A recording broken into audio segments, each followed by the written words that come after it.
we're just not listening to the advice of enlightened beings.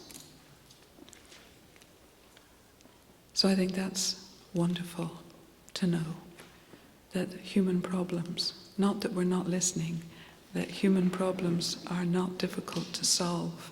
I find that so inspiring. Human problems are not difficult to solve.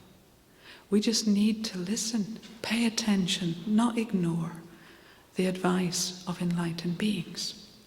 So if we put the advice of enlightened beings into practice, our own problems are not difficult to solve, and through our own experience we'll be able to inspire, encourage, guide others to solve their problems too. So we're receiving advice right now from Atisha's heart, through the heart of Venerable Geshe-la. We're receiving advice, wisdom advice from enlightened beings. If we don't ignore this advice, we sort of file it away. You know, US Festival 2013. At the end of this festival, maybe at the end of the retreat, make some decisions and take those decisions home. Like Geshe-la said, hope to change. Hope to change. Like push. Be determined. So all of us need to be determined not to waste our life. We couldn't have better conditions. Our conditions are perfect conditions for making progress on the Kadampa path. So we can help each other, encourage each other, and receive constant blessings from all the Buddhas and our root Guru. So we are working our way through the 6 verses that apply to the practice of the 6 perfections. And if you didn't know that already, I'm delighted that you now understand, even though we haven't had a chance to do many of the verses, because there's about 40, that the Kadampa way of life is necessarily the Bodhisattva's way of life. So we're focusing on our main daily practice. From having taken the Bodhisattva vows, we're focusing on what we should be doing during our busy daily life. So we've just understood we can be giving love, cherishing others. So I hope in the break you didn't forget, and you got the chance immediately to just make a decision, I'm going to give love. And we put everybody in front of ourselves.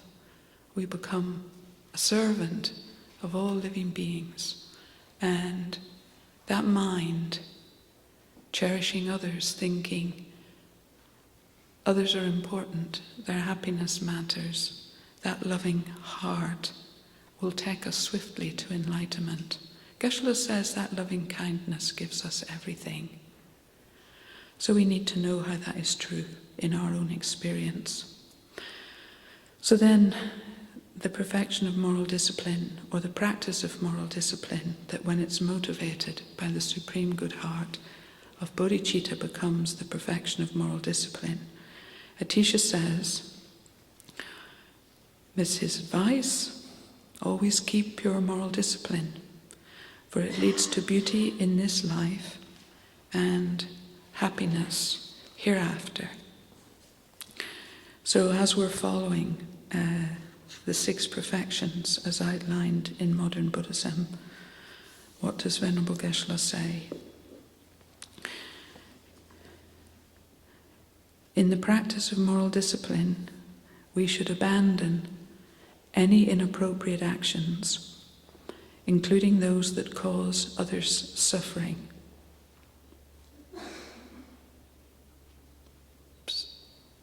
Not a complicated practice. It's not hard to understand.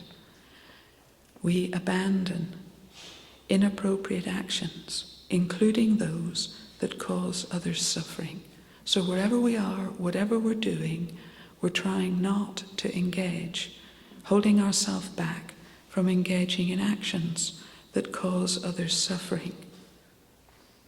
How wonderful. Our speech will change a lot.